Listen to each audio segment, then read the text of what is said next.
Pemirsa Telenews, kita kembali ke acara Telegol dengan gua Latif dan kawan gibah bola gua, Bro Nedi. Iya, Apa kabar, Bro? sehat-sehat bro. Udah Sehat ya masuk bro ya. episode 5 nih ya. Gak Iya, kerasa sehat udah juga. episode 5 ya bro. Nah, kita bakal bahas apa lagi nih di episode 5 ini, Bro? Iya, untuk episode 5 seperti biasa 3 rubrik. Yang pertama, Nazar tim nasional Inggris kalau juara. Kalau juara ya. Kalau juara dan pasti juara. Ya, bro. Juara, bro.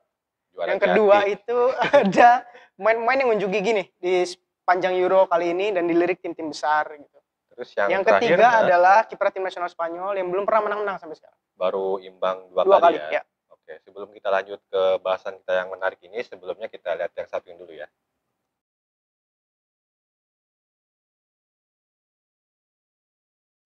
Pemirsa Telenews, kita kembali ke Telegol dengan gua Latif dan Bro Nedi ya. Bro, tadi lo bilang bakal bahas timnas Inggris. Ya. Kenapa lagi nih, Bro? Dibahas lagi. Iya, ada yang menarik nih dibahas di timnas Inggris. Sebenarnya inisiatornya itu adalah Phil Foden. Kenapa dia tuh? Phil Foden gelandangnya tim nasional Inggris. Dia punya kaul seperti Nazar lah kalau gitu ya. Kalau tim nasional Inggris juara, dia pengen semua kompak warnain rambutnya pirang kayak dia gitu. Kayak dia. Gak penting sebenarnya sih. Ya buat apa juga sebenarnya. Cuman menarik gitu, menarik. Gue pikir ini dia mengikuti trennya waktu Paul Gascoigne tahun 96 Euro di kandang sendiri. Ketika itu dia cat rambutnya pirang juga, Paul Gascoigne, legenda tim nasional Inggris gitu ya. Dan waktu itu berhasil maju sampai semifinal doang. Tapi enggak juara. Enggak juara. Kalau gitu. Sekarang ini ya juara, bro. Tapi kalau menurut gua Nazarnya itu apa ya? Enggak masuk akal gitu loh. Enggak Ya, masuk akal jujur. Gua pikir seharusnya tuh kalau Nazar itu sebenarnya kalau Inggris juara nanti hak siar IPL tuh gratis gitu. Mana bisa. Itu gue pengen kayak gitu. Mahal, bro. Mahal ya. Iya. Tapi lihat peluang Inggris ini sebenarnya kita ngomongin peluang lagi ya. Dia diuntungkan dengan jadi tuan rumah seperti ini. Iya. Dia udah pasti lolos ke 16 besar, tinggal tunggu lawan saja. Di grup F lawannya nanti. Grup F itu. Tapi kalau dilihat dari kata ini Nazar ya, kira-kira dari omongan Foden ini apa yang bikin yakin bahwa dia itu bakal juara gitu? Yang pertama udah pasti squadnya. Kita bahas episode yang kemarin gitu ya, 2 episode yang lalu kalau nggak salah gue pernah bilang kenapa Inggris dijagokan juara gitu ya. Squadnya di usia yang matang, gue pikir di tim masing-masing jadi apa ya, pemain intinya lah seperti di klubnya masing-masing gitu ya. Tahun ini kesempatan yang besar. Buat semifinal doang. Juara dong. Semifinal terus bosen. Juara sekarang. Juara terus. Maksudnya juara terus itu juara tanpa mahkota kayak Belanda kah atau emang beneran juara angkat piala gitu? Iya. Keuntungannya mungkin yang tadi selain semifinal dan final, keuntungannya di di babak 16 besar sampai ke perempat final itu mainnya di Wembley juga. Dengan catatan Inggris juara grup. Inggris juara grup, nanti di perempat final, semifinal, final mainnya di Wembley terus. Itu keuntungan yang besar buat gue main di depan publik sendiri. Tapi dalam beberapa edisi Euro ini biasanya tuan rumah itu nggak pernah menang di kandang sendiri. Gitu. Ya, memang agak sulit untuk tuan rumah. Inggris pun merasakan 96 hanya sampai semifinal aja. Karena makin kesini itu kelihatan pemain sepak bola itu berkembang ya. Apalagi saya takutnya ntar ketemu Italia gitu, pemain muda lawan pemain tua, ternyata dari segi pengalaman mereka nggak ada apa-apanya. Gitu kan. Terutama apalagi pelatihnya itu baru dibilang anak bawang atau belum berpengalaman gitu ya. Dia emang awal dari Middlesbrough itu bagus ya di pemain belakang, kemudian ngelatih klubnya juga sampai sekarang ngelatih timnas Inggris. Nah, masih ngomong timnas Inggris, seperti yang gue bilang kemarin ya, gue masih belum percaya nih, jujur ya, dengan pelatihnya itu loh. Oke. Ya, karena gini, dari dulu pemainnya oke lah, timnas tim utama di setiap klubnya, terus juga udah malang melintang di Eropa, tapi berapa kali ganti pelatih kayaknya gagal terus gitu loh. Inggris memang harus dipegang oleh orang pribumi kalau menurut gua. Pribumi? Iya, Gareth Southgate ya orang Inggris salah satunya. Peningkatannya adalah 2018. Mereka masuk semifinal Piala Dunia ketika itu ya, walaupun kalah sama Kroasia. Seperti itu. Dan sekarang ini kesempatannya besar. Lagi-lagi Wembley. Perempat final, semifinal, dan final. Mainnya di Wembley harus dimaksimalkan dengan baik menurut gua. Main di publik sendiri itu sebuah hal yang privilege lah. Privilege besar. Keuntungan tersendiri ya. Keuntungan tersendiri. Tapi di era Steve McLaren dia malah gak masuk Euro tuh. Ya, Steve McLaren mah coran-coran 2008 gak masuk Euro. Emang parah itu. Parah ya. Iya. Perbedaannya tuh kalau lu lihat apa nih, Bro? Era sebelumnya dari pelatih asing ke pelatih pribumi ini bedanya apa? Simpel sebenarnya. Pelatih asing itu masalah komunikasi sebenarnya. Barrier language lah kalau orang bilang. Masalah bahasa lah gitu. Fabio Capello pernah, orang Itali, bahasa Inggrisnya nggak begitu bagus. Mungkin komunikasi ya. Jadi sebagus apapun pelatih, kalau komunikasi yang jelek, gue pikir akan buruk ya. Jadi timnas Inggris itu masalah utamanya di komunikasi antar pelatih dan pemain. Makanya dia nggak pernah sampai angkat piala gitu ya, meskipun dia pelatih pribumi. Oke, pemirsa Telegol, kita masih ada obrolan berikutnya sebelum kita lihat yang satu ini ya.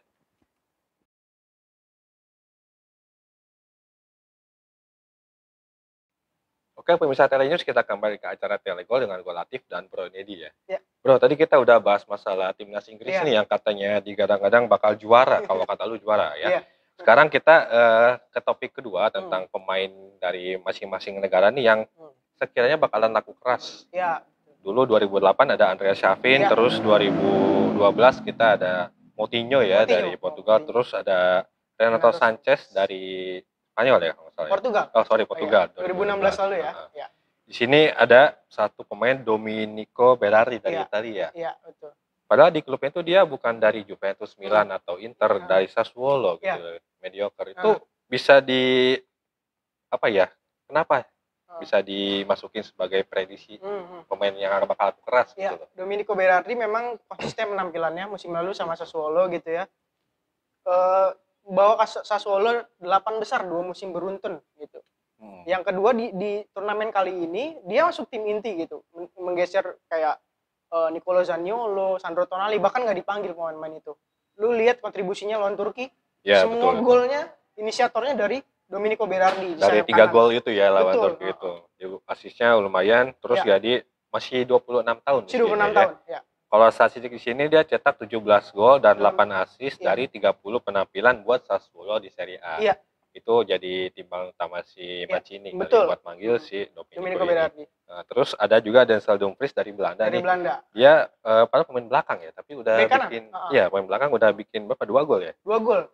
Dia pencetak gol penentu kemenangan lawan Ukraina kalau mendebarkan waktu itu 3-2. Akhirnya dia jadi pencetak gol penentu kemenangan. Menit 85. Di pertandingan kedua lagi-lagi dia cetak gol lagi gitu. Ini membuktikan bahwa Belanda memang aktif menyerang lah. Walaupun back sayap semua bisa mencetak gol. Artinya setiap negara juga punya potensi pemain yang bakal jadi rising star ya. Iya, betul. Ke Belanda ini.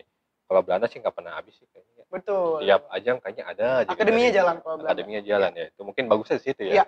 Mungkin kalau Donny van de Beek main bakalan dilirik atau? Enggak. Ya? Udah gitu doang, enggak. Enggak. Bisa aja lah. Terus ada juga dari Ceko, Patrick Schick nih yang mungkin kalau kau bilang berpotensi kayak si Beckham ya. Ya bisa jadi. Di fase grup memang dia mencuri perhatian lewat golnya. Diawalin dari gol tengah lapangan itu, terus sekarang dia udah dilirik sebagai pemain muda yang bakal harganya selangit gitu kan. Iya. Sekarang sudah cetak 3 gol, calon top scorer. Memang di AS Roma ketika itu karirnya meredup setelah ke Bayer Leverkusen. Nah, itu baru menemukan performa terbaiknya lah. Di situ dia mencetak 13 gol dan 2 assist dari 36 penampilan. Berarti kalau di rata-rata dia 1 gol ya per 2 pertandingan 1 gol gitu. Terus dari Inggris kita ada Kevin Phillips di sini dari Leeds United. Lagi-lagi bukan dari tim kayak MU gitu. Apa emang trennya itu pemain muda itu dari tim mediocre ya? Munculnya kasusnya gitu. Sama kayak Berardi. Calvin Phillips mencuri perhatian musim lalu di bawah Marcelo Bielsa. Salah satu pemain favoritnya Marcelo Bielsa di lini tengah. Selain juga dia pinter box to box, gelandang box to box. Box to box. Dan juga sweeper gitu ya. Gelandang bertahan lah, tukang angkut airnya gitu. Kayak Haryono kalau di Persib ya. Haryono atau Gattuso waktu di Italia gitu ya. 3 pertandingan awal 3 kali starter lawan Kroasia jadi man of the match. Dia ngantongin si Luka Modric, istilahnya dikantongin. Pemain senior ya. Iya, Luka Modric tinggal berkutik lawan Calvin Phillips gitu. Yang menarik dia dari Leeds United yang beberapa musim lalu masih di Liga 1 Championship Division. Gue pikir dia harus bermain di klub yang lebih besar lah. Kayak MU gitu ya. Mungkin MU, Liverpool, Chelsea, United, City gitu.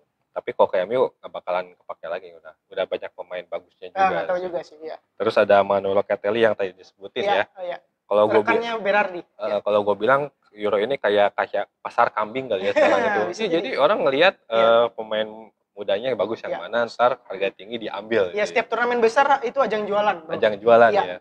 Gitu. Oke, pemirsa Telegol, masih menarik obrolan kita selanjutnya, tapi sebelum kita lanjut, kita lihat yang satu ini dulu ya.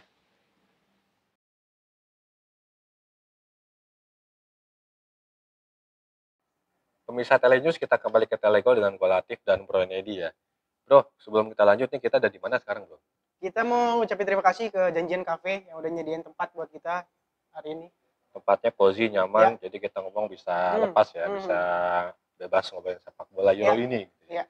Nah, sekarang di diskusi ketiga nih, Bro, ada yang menarik dari timnas Spanyol. Di sini dia baru ngumpulin 2 poin dari 2 pertandingan. Padahal itu digadang-gadang bakal juara grup dengan mudah gitu. Iya. Kalau secara di atas kertas memang di grup itu Spanyol favorit, udah pasti ya. Swedia, Polandia, Slovakia udah pasti Spanyol lah. Spanyol ya. Terbesar di situ kan gitu. Cuma memang lagi-lagi gagal menang 2 kali laga awal, 2 kali imbang gitu. Sialnya di laga kedua ada VAR. Iya. Kalau di pertama sih mungkin dia 0-0 lawan Swedia, oke lah itu lumayan bisa jadi pertimbangan juga buat Swedia temani Spanyol ke fase berikutnya. Tapi setelah 1-1 dengan Polandia, bakal gimana? Khawatir Spanyol gitu ya. Khawatir juga soalnya ini. Kalau gue pikir secara global memang Spanyol udah regenerasi, Bro. Dari Golden Generation-nya 2008 juara Euro, 2010 juara dunia, 2012 juara Euro lagi. Sekarang udah nggak ada pemainnya nih. Sudah pada habis lah. Sergio Busquets yang harusnya masuk kena COVID. Sergio Ramos nggak dipanggil. Praktis pemain seniornya Thiago Alcantara, David De Gea pun di bangku cadangan. Iniesta nggak ada. Iniesta sama Xavi udah nggak ada lagi. Gitu. Plus goal getternya udah nggak ada lagi. Alvaro Morata melempem banget sekarang. Kalau dulu lu punya Torres, punya David Villa, itu mengerikan di mulut gawang. Sekarang Morata melempem, Bro. Melempem. Itu apa karena nggak ada pemain Madrid? Bisa jadi begini ya. Ini pertama kali dalam sejarah nggak ada main Real Madrid di tim nasional Spanyol gitu. Ini polemik juga sih waktu itu. Sejak Piala Dunia kayaknya ketiban napas terus kemarin waktu Piala Dunia di pelatihnya itu yang Julian Lopetegui waktu itu. Berapa hari sebelum Piala Dunia dia malah ninggalin jabatan jadi pelatih Madrid dan dia sekarang malah memilih untuk melatih Real Madrid dan malah dipecat di Madrid juga gitu. Jadi Spanyol ini kenapa ya sekarang ini dia lebih ke regenerasinya itu apakah berhasil atau emang sekarang ini baru dalam tahap pemolesan lah.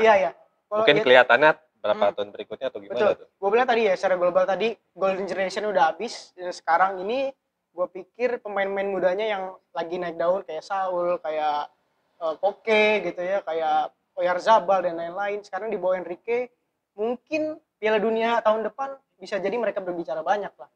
Jadi untuk Euro sekarang kayaknya gue pikir belum sih. Jadi masih ajang uji coba buat anak-anak muda. Tapi sebenarnya kalau dilihat dari sini memprihatinkan juga sih. Dari dua laga yang jadi penentu itu dia malah kehilangan poin maksimal gitu. Selain itu juga gue pikir kehilangan leadership lah. Sosok leadershipnya nggak ada lagi di situ. Ya tadi gue bilang Ramos nggak ada, Busquets nggak ada. Mungkin satu-satunya pemain yang bisa jadi leader adalah Thiago. Cuman dia dalam 2 pertandingan dari bangku cadangan terus gitu, nggak pernah starting line up. Gue nggak tahu sih ini keputusan Enrique kan gitu ya. Kalau gue lihat mungkin kalau De Gea main bakal lebih parah lagi kali ya. De Gea udah jadi bangku cadangan sekarang Unai Simon yang main. Usia udah 30 ke atas. Betul. Itu mungkin pertimbangan juga. Sebab gue lihat dari MU kemarin De Gea itu udah selalu bikin blunder. Yang gue heran kenapa dia bisa dipanggil sih? Itu dia nggak ada stok kiper lain nih. Nggak ada kiper lain, itu pengalaman tadi gue bilang. Pengalaman De Gea di bawah Mistar, walaupun dia nggak main, mungkin dia bisa ngasih masukan kepada Unai Simon gitu. Kalau menurut gue sih nggak mungkin juga, karena di MU pun dia masih dibilang jadi kapten kurang cocok juga. Nggak akan cocok kiper. Pernah konsisten juga musim kemarin. Karena penampilan dia juga di klub agak dibilang bagus, tapi masih belum dalam performa terbaiknya atau udah turun mungkin ya. Gue pikir musim depan udah bukan saatnya De Gea lagi di Manchester United, tapi Dean Henderson. Gue pikir Dean Henderson udah pasti ya. Sejak dia ke MU itu baru dapat 1 gelar apa kok nggak salah. Minim gelar, dan setelah era Van der Sar dan Michael itu MU kayaknya butuh sosok kiper yang jago. Mungkin Dean Henderson, Dean Henderson sosoknya. Nah sekarang kalau Spanyol ini apa karena VAR juga tuh dia? Ya itu sih masalah VAR udah basi sih gue bilang, kalau itu untung-untungan juga lah. Padahal diuntungin VAR ya itu Spanyol tuh. Masih seri gitu. Iya, harusnya bisa menang kemarin karena VAR, Morata yang cetak gol. Akhirnya nggak jadi menang karena nggak jadi menang ya, karena mungkin faktor kurang keberuntungan aja kali ya. Oke, pemirsa Telego, itulah tadi episode 5 kita ya, yang bahas 3 topik menarik mengenai Euro ini. Jangan lupa untuk like, subscribe, dan juga untuk share konten dari Telego TV di YouTube kami. Saksikan juga Telego episode berikutnya.